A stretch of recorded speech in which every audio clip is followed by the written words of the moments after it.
دور دوام گفتگوهای امنیتی هرات را در سرزمین تاجیکستان که برای ما خودی عزیز و یکی از خواستگاه‌ها و کانون‌های اصلی زبان و تمدن مشترک ماست برگزار کنیم. از جناب عالی امام علی رحمان رئیس جمهور محترم تاجیکستان، از مردم عزیز این خطه، مقامات محترم وزارت خارجه، جناب معاون وزیر خارجه آقای فرهاد سلیم، جناب پروفسور قاسم شاه اسکندر رئیس مرکز مطالعات افغانستان و منطقه و دانشگاهیان این سرزمین، سپاسگزاری می‌کنم که در این روزهای دشوار با ما یاری کردند و در برگزاری این کنفرانس با ما همراه و همراهی شد.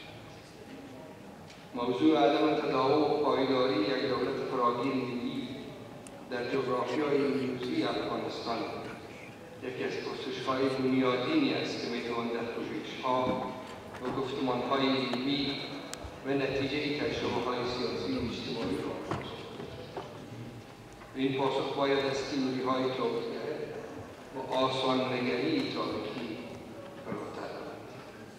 یکی از واقعیت‌های ثابت سرزمین ما این است که فرایند طبیعی و تکامل تمدنی ما چی پیش از ظهور دولت‌های ملی به چی در دورانی که ما از اوایل قرن بیستم تلاش کردیم دولت ملی را ایجاد کنیم پیوسته دستخوش گسست و فروپاشی است. گسست‌هایی که در قرن بیستم و 21م نیز ادامه داده. بدون اینکه نقش استعمار و مداخله‌های تجاوزکارانه در این روند را نادیده بگیریم، ما در فرایند ایجاد دولت ملی دچار اشکالات ساختاری بودیم و این اشکال‌ها از روابط واقعی قدرت سیاسی در درون جامعه، بافت اجتماعی و ایدئولوژی‌های دولت‌سازی برخاستند. نخستین تلاش نظاممند برای تحکیم و نهادینه کردن ساختارها و روابط قدرت در یک دولت مدرن در سرزمین عزیز ما افغانستان با تلاش‌های اصلاح طلبانه شاه امان الله در اوایل قرن بیستم آغاز شد و سخن دیگر تجدد آمرانه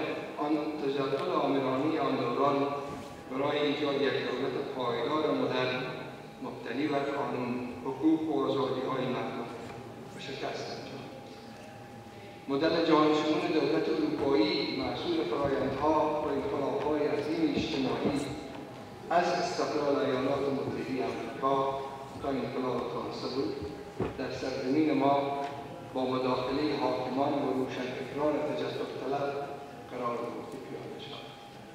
این تلاش اصلاح طلبی از بالا در مقاومت روابط ساختارهای اجتماعی و دشمنی سهمگین ملایان سنتی در همراهی با استعمار کهن و شکست داد.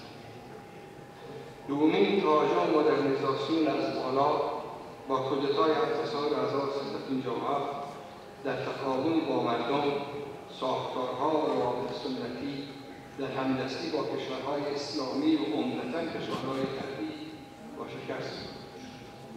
تلاش اجرایی سازی این طرح بسیار خونین، ظالمانه و همراه با بی‌رحمی‌های بسیار، وفاداری‌های قبایلی و قومی و باورهای دینی توده‌ها نیرومندتر و دلانگیزتر از این گمان بودند که بتوان با تقسیم زمین‌های خرد مالکان شعور طبقاتی جهانیان را بیدار و آنها را در مبارزه طبقاتی علیه فیودالیسمی که وجود نداشت بسیج کرد. با هجوم اتحاد شوروی و افغانستان، کشور ما در دهه 80 میلادی با کانون اصلی مسافه‌های ایدئولوژیک و ژئوپلیتیک میان کشورهای غربی به اردوگاه شوروی تبدیل شد. برژینسکی مشاور امنیت ملی جیمی کارتر در مهمانی شب رئیس جمهوری وقت افغانستان جناب محترم حامد کرزی در پاسخ نگرانی او در رابطه با اینکه پالیسی ضد کمونیسم وی موجب تقویت رادیکالیسم اسلامی شده است گفت: نقل جناب رئیس جمهوری، ارتقای یک مشت تروریست اسلامیست صحنه سیاسی جهان در مقایسه با شکست کمونیسم از لحاظ تاریخی چی اهمیتی دارد؟ در پرتو همین پالیسی مبارزه با کمونیسم بود که هزاران جنگجوی افراطی و خشونت پیشه از سراسر دنیا و سرزمین ما آورده شدند. اسلام انتقادی افراطی جای اسلام مردم ما را گرفت و فرهنگ خون و خونپروری، کشتار و ستیزه‌جویی بیمانند نه تنها در امر مبارزه با کمونیسم بلکه با هر چی که نشانی از رواداری، تجدد، تمدن‌گرایی و انسان‌دوستی داشت بر روان و زندگی جمعی ما مردم افغانستان غلبه کرد. جامعه از روال عادی برون شد، روابط سنتی گسست برداشتند بی آنکه به جای آنها روابط قانونمدار، مدنی و عدالت بنیاد و رویکرد ترقی‌خواهانه نهادینه بشد. با شکست اتحاد شوروی مردم افغانستان و هزاران تروریست جهادی بین‌المللی که در جنگ سرد پرورش یافته بودند و در کنترل یکی از همسایه‌های آزمند ما قرار داشتند تنها از دایره حقوق بشر و نجات مردم از سیطره کمونیسم تنها بشر توحیدست و خشونت‌آشنای افغانستان ماند و انترناسیونالیست‌های کمونیست همراه با انترناسیونالیست‌های اسلامیست نوع افغانی و قبیله‌گرایان نژادگرایان فعال بی‌رحم و تمدن‌ستیز دور نخست حکومتداری طالبان از سال 1994 به بعد به نماد و مشام حرکت امیدوار به سرکست تمدنی و آغاز فوتبالیست بر مردم ما بر بازوی شلاق و سنگسار و ستیزی و دشمنی با تجدد و اندیشه‌های انسان تأمین شد. با وجود تروریستان به نیویورک و واشنگتن مبارزه با تروریسم مطرح شد.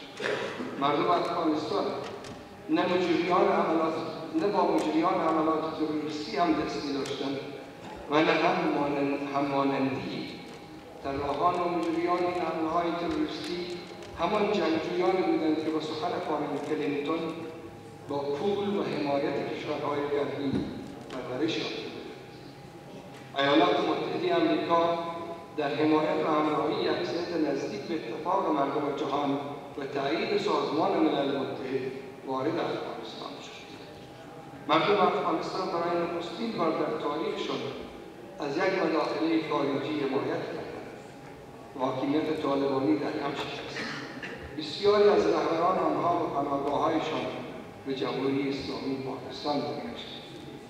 برنامه تشکیل جمهوری اسلامی افغانستان و سیاست مبارزه با تروریسم خلاف آنچه که امروز از جانب برخی از کشورهای دوست و همسایه ما مطرح می‌شود و آن را اشغال افغانستان توسط ایالات متحده می‌گویند مورد تایید همه کشورهای همسایه ما قرار دارد. جمهوری اسلامی افغانستان در سال 2004 صاحب قانون اساسی شد. شهروندان ما با حقوق و آزادی‌های اساسی دست یافتند. دروازه‌های مکتب‌ها و دانشگاه‌ها به روی دختران و پسران افغانستان گشوده شدند. رسانه‌های آزاد شروع به کار کردند. هنرمندان، شاعران، درامه‌نویسان و سینماگران ما به فضای باز دست یافتند. اما اندیشه‌ها و طرح‌های این دوران نتوانستند به متن اصلی جامعه نفوذ لازم را پیدا کنند و نهادینه شدند. مردم کاملان فعال دموکراسی لیبرال نشدند. تداوم جنگ با تروریسم موجب قربانی‌های بسیار در میان مردم ملکی ما شد و مراکز و پناهگاه‌های تروریسم بیرون از افغانستان نه تنها پرداخته نشد بلکه حامیان تروریسم تقویت شدند و مورد حمایت قرار گرفتند. بلکه از نخبگان سنتی و نخبگان برگشته از غرب به جای تدوین یک باور فراگیر دموکراتیک افغانستان شمول از یک سو بیشتر در همراهی با برخی از حامیان غربی و فساد، نژاد و قوم‌گرایی روی آوردند و از جانب دیگر دموکراسی و انتخابات را به مذهب‌های پر از تخلف مسخ کردند. برخی از بازیگران بین‌المللی با داشتن روحیه پاترنالیستی و فرایند دولت‌سازی آسیب رساندند و در نهایت مردم ما از دموکراسی و فرآیندهای آن دلزده شدند. سطح آگاهی سیاسی و خرد انتقادی در میان توده‌های مردم در آن سطح نبود که بتوان آنها را برای یک مبارزه فعالانه و رهایی بخش و برای یک مبارزه دموکراسی خواهانه بسیج.